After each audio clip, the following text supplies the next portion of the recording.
Welcome back to Boruto Anime Review, episode 136.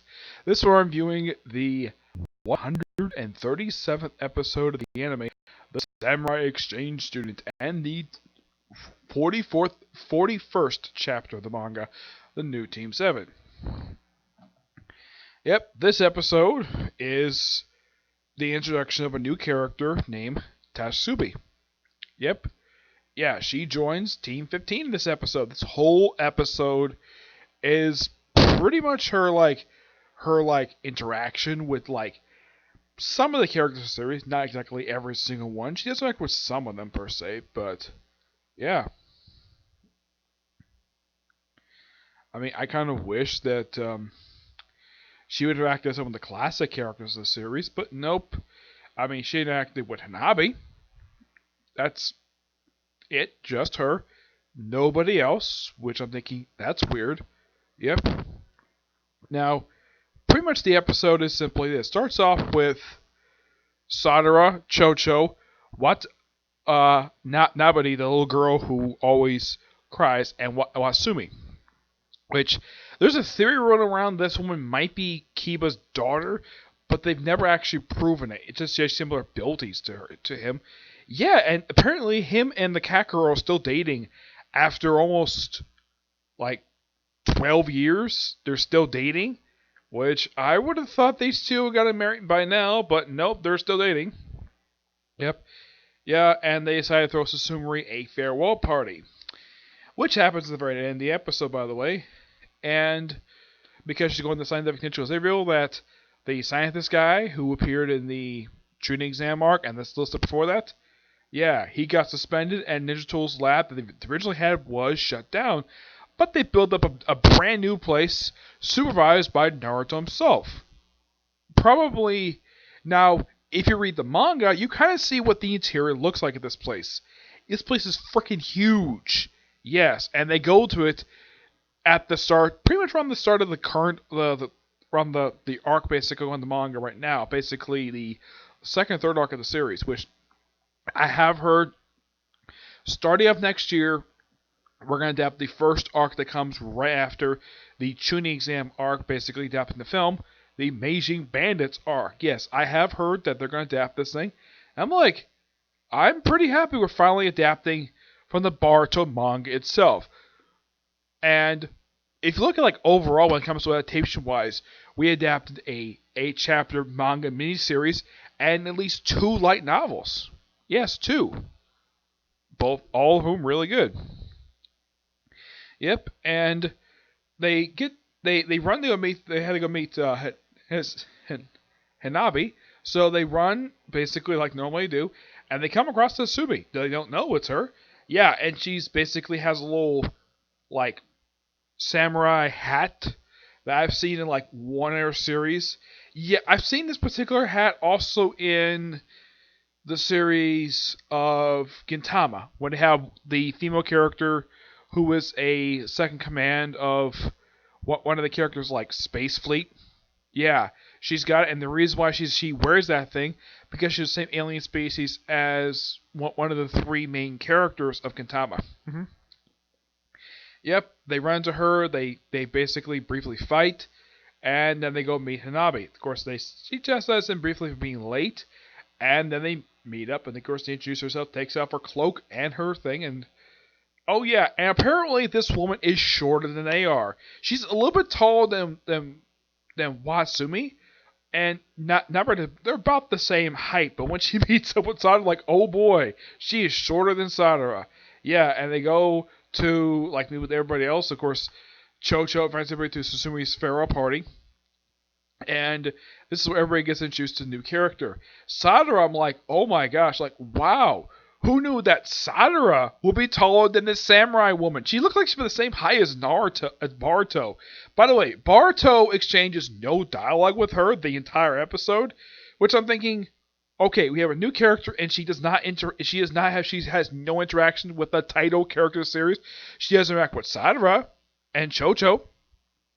And outside of her own team, the only character she interacted with was Chocho, Sadara, and Hanabi, and some character appear at the end. And that's it. That's all she interacts. I'm like, really? She doesn't interact with anybody else? Okay.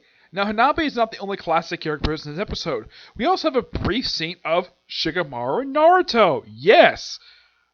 The main character of the whole franchise appears in this episode. There's one brief scene where basically Naruto the briefs Shikamaru about this new exchange. One thing I do appreciate though, they hide her face very interestingly. They kind of have some glare in the picture, which I think this is kind of dumb on the part of the people, part of Studio Pierrot to do, because they kind of are revealed this woman's face in the last episode, in the teaser for this week's episode.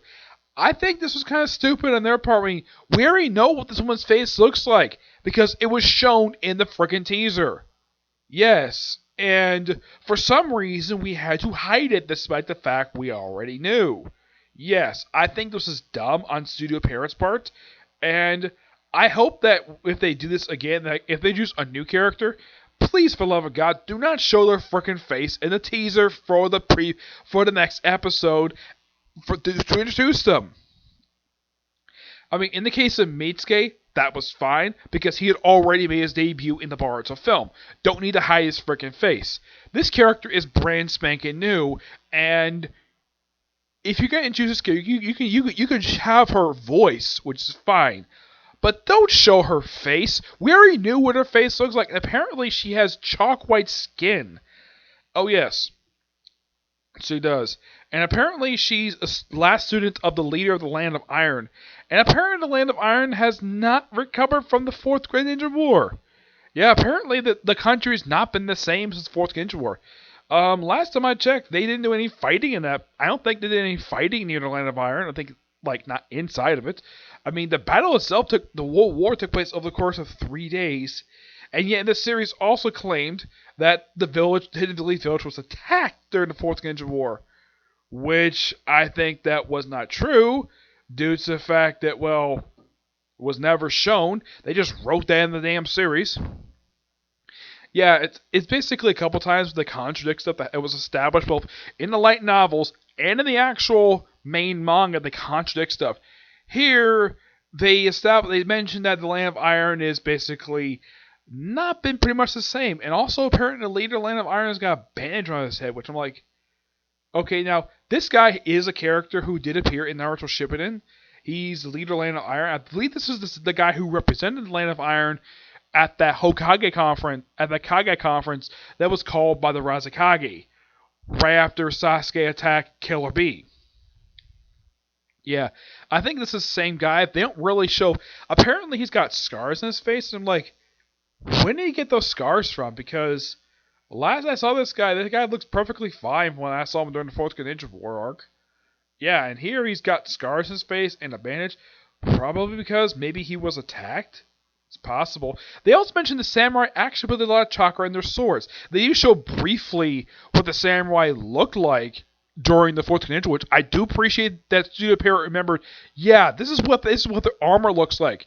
Yeah, and the way she's dressed, it's very standard, samurai komodo attire that she wears. She's basically a female samurai, which is fine. Her katana looks. You actually don't see the blade. The whole episode, you see her draw it. Maybe once the entire episode. You don't get a look at the actual blade itself, which I'm like, that's weird. I mean, we get a look at the black handle. It's a really good looking guard for the thing, but the blade, no. It was I'm like, okay.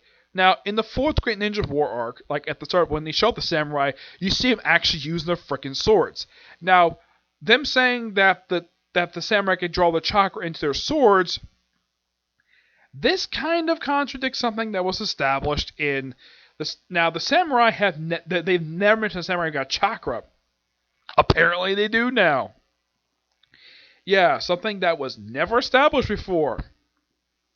I kind of think that the writers of the series like the retcon stuff from Naruto. Apparently that the samurai, who apparently never showed them using the ability that she used at the end of the episode, okay, as far as I know, they never actually showed this off in the actual series because they didn't show that many samurai. And by the way, the representative of Land of Fire, he volunteered the samurai to fight during the actual war, despite the fact that his land has no stake in the actual thing. He probably wanted to participate because the samurai love to actually fight. Here, it's just, yeah, and also she apparently doesn't like the shinobi at all because they say they lack conviction. And Wasui wants to challenge her right there, and she calls her to fight right there because if she drew her sword, she'd be dead instantly. Okay, this is something I don't get with this character. I mean, this personality is fine. I have no problem with the personality at all. She doesn't think much of the ninjas. Fine, whatever. Could we show what the blade looks like on their freaking sword? Because we see her, like, apparently her sheath is very strong. Strong at the stand up against a freaking kunai. Yep. And, let's see. What else? Yeah. So Sadara gets ticked off at what she says. Like, it looks like though Sadara is about to basically use her monster to punch the woman right in the face. But Chocho comes out with friendship fries, which I'm like, okay, when did she switch from eating potato chips to fries? Because she's always shown, that's the thing with Chocho. She's always shown a lot of the time eating freaking potato chips. As for when the world switched to fries, I have no idea. And there's a common recurring joke in some series I've watched where apparently samurai do not eat in anime. They actually do. Like, this was something that was mentioned in One Piece where apparently, oh, I'm a samurai, I don't need to eat it up, despite the fact that somebody is grumbling. And in the case of Tasumi, she eats. They show her at the end of the episode. I'll get to that soon.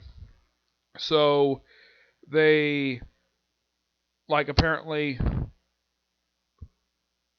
like, gets to, like, this special tree area, the bench. This particular area has been seen frequently the whole series. I believe the first in this area actually showed up was actually during the Bakura Bandits arc. That was the first time I could think of this tree has been seen, this tree little bench. This also where sometimes Shikadai actually plays shogi. Now, it's nice they show this area. It's a frequent area they show. And in the case of like frequent locations, this is actually one of the very few they actually show in the series. There is like this tower area, which apparently is an area where Team 7 meets up. In this episode, Team 7 do nothing. Sadara is probably the only character that's anything the whole episode. You see Boruto maybe twice the whole episode, and he doesn't. I mean, he's somewhat oblivious due to the fact that, well, he didn't pay attention due to the whole mentioning the samurai. Okay, them mentioning Samurai Ninja class, that is fine. I'm sure they probably mention as well. They're friends, Land of Iron, so why not? Oh yeah, and they say it's the mountains. That actually is kind of true. And when they show it, that is actually what the place actually looks like. That part they got right. Because the outside of the place was shown in like a couple episodes of Shippuden. I believe it was during season 11 of the show when they showed the Kage conference. Yeah. And let's see. Yeah, and of course, Wasumi basically is mad at Tashumi basically for insulting the Shinobi way, the way the Shinobi work, and they go on some rooftop because, well, they love doing rooftops. And then they spot somebody which they saw in their teacher's bingo book. Now, those of you curious, though, what is a bingo book? It is a book that contains a whole bunch of criminals that either are sentenced to be killed or to be captured. That's the whole point of Bingo Book. They actually have had these things since the start of the series. Usually Joni are the one basically known for having these things. And their job mostly is to catch criminals. It's kind of like basically, because ninjas basically are licensed to do whatever they needed to do, and one of their jobs is probably to capture criminals. And just by sheer coincidence, they spot the very criminal in an alley, a guy who they saw earlier in the day, and they decide to follow him. And Tashumi basically notices them when they're running across the rooftops, like, hey, what are these two up to? So she decides to follow them. Follows the guy into the forest, and apparently he's got friends, like, oh, these two in the Bingo Book too. Yeah, and then they start fighting him. Oh yeah, and he says, oh look, it's two cute shinobi. Okay, and then like they're fighting, and then at one point he pulls off Asumi's hinge headband, which I'm like, that's the first time I can think of they've actually now, as far as I can tell, no characters actually.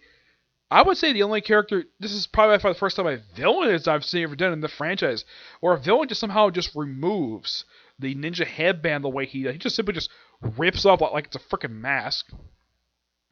And what the movie basically is like knocked out, and then until somebody shows up, takes out the other three guys like the first guy of the like one of the three is taken out really easily by Wasumi. She takes him out really easily. He's like very weak guy, and they beat him up really easily. Oh yeah, and they revealed prior to this they did not have authorization to fight these guys because they're getting. Okay, that is a good mention. They have that because here's kind of the thing. This was actually now the last time they did something like this, where okay they're going after criminal and say don't have authorization to fight. This also happened during the Bakura gang arc, and it's nice though they brought this up again. It's like this episode was like some nods to the Bakura gang arc in some way, but not complete ripoff of it. But at least it's a standalone episode, not a series, not a six-parter like that one was. Yep. And then like they defeat them, and of course we see this when use her sword. You see like apparently it knocks him out per se. And then later on we see the police actually arresting them. And of course Hanabi basically chastising her students. Not chastising the samurai. Which is kind of odd. I would think though she would get some scolding, but nope. She doesn't. She just leaves against a box. Like, where'd this box come from? Yeah. And then we cut to credits and we come back, and then you see her sitting at the very bench, see at the very start of the, of course, before they get the credits, we see Susumi's farewell party, and we also see in the episode her meeting Susumi for the first time, probably the only time in the series, who knows? And now she probably will come back because they're probably going to adapt in the manga, which I'm hoping they get to the chapter where she reveals that she's in love with Boruto. I would love to see that happen. Yep. We have a wonderful way to briefly see the farewell party. Yeah, like this farewell party was like so. It felt as though this because they're running out of time for this episode that they probably didn't have time to make the scene a little bit longer than it was. This scene lasted roughly about 3 minutes. Like it was really quick. It's like overlap, pop, pop. Susumi gets basically some presents and banner. I'm like, that's it. That's the farewell party. Okay, couldn't they have a whole episode dedicated to this? No. And that's the episode. Next week, Laura San comes back. First time since episode 9. Yeah, it has been such a long time since you've been seeing this series. Yeah, last time he was back in episode 9 of the series. Back during during the first arc of the anime. Which I'm like, what the heck has he been up to since? I mean, Hanabi has popped up frequently the whole series. She's going to appear in next week's episode. I'm so happy she is. And apparently the whole point of next week's episode is that Boruto's frustrated he can't find his grandfather's birthday present. Okay. I'm interested. Especially since Hanabi's going to show up next week. Yep. Now move on to new chapter manga. The new Team 7. With this wonderful cover image of, I think his name is... I don't remember this guy's name, but he's a ninja tool who can regenerate. And they basically figure out what his dark mist is. Actually, it's a virus. Yeah, they figure this out partway through. So they do lots of talking here, a lot of strategizing. And Sadara is appointed a leader of the group. One thing I did not like about the current arc is you have Sadara go back to the outfit she wore at the start of the anime. I'm like, what was so wrong with her outfit she's wearing currently? Yeah, what is wrong with that outfit? Why does she have to go back this? And she sees a brick with a Shuriken, and she sees that, oh yeah, that the mist is actually just viruses. Yep. Like, okay. So, she's pointing to lead of this new Team 7, so they figured a way to actually beat him. So, yeah, basically, Sadara was appointed by Mitsuki's leader, and, well, Boruto, this is Cap Sadara. Yeah, apparently Boruto does not have, leadership experience. I'm like, okay.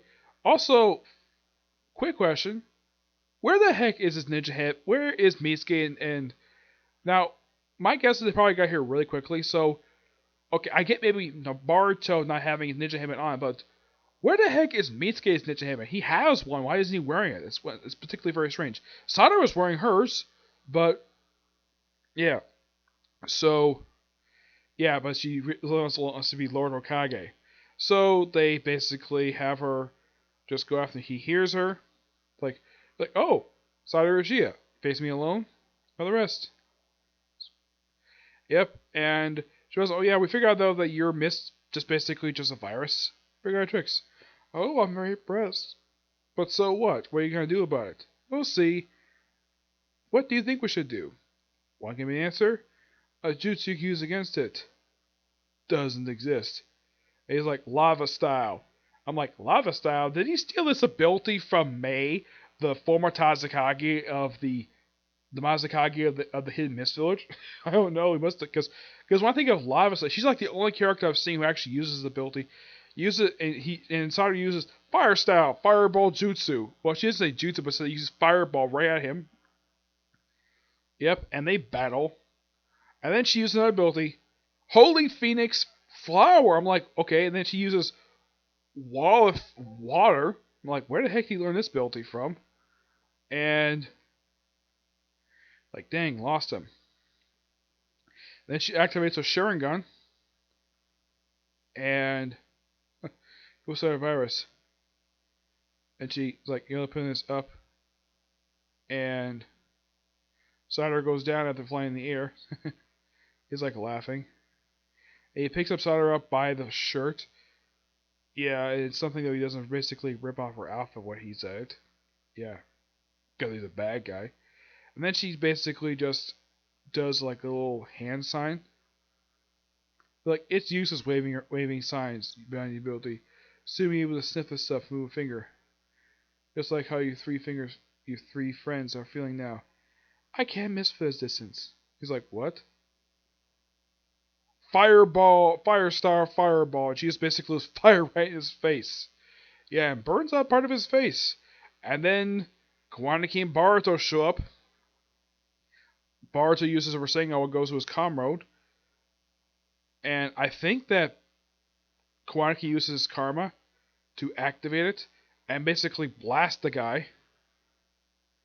And blows up part is like, they think they won? Oh yeah, now apparently he's got his ninja headband on. Yeah, this something is really weird. Like, okay, we see Boruto. Like, apparently he was Mitch's henchman ninja. Apparently halfway through the chapter, I don't know if this is an artistic error on the part of the artist. Like, we first see Boruto in the chapter. He is not wearing his ninja headband. And then we see him like, okay, roughly about halfway through the chapter, see him again. And he is wearing his ninja headband. Did he have his pocket the whole time? Don't know. It's like, okay. So they blast the guy. And, okay, I think they've revealed this guy's name. It's like, oh, they put up antibodies. And the guy gets up, despite that he's basically Muslim's body.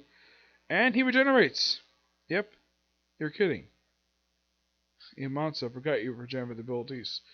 And, yeah, we see more of his, like, apparently he's got, like, test tube marks on him. He's got, like, this mark on his neck and his chest, too. So yeah, he figures out that they develop antibodies by basically biting him.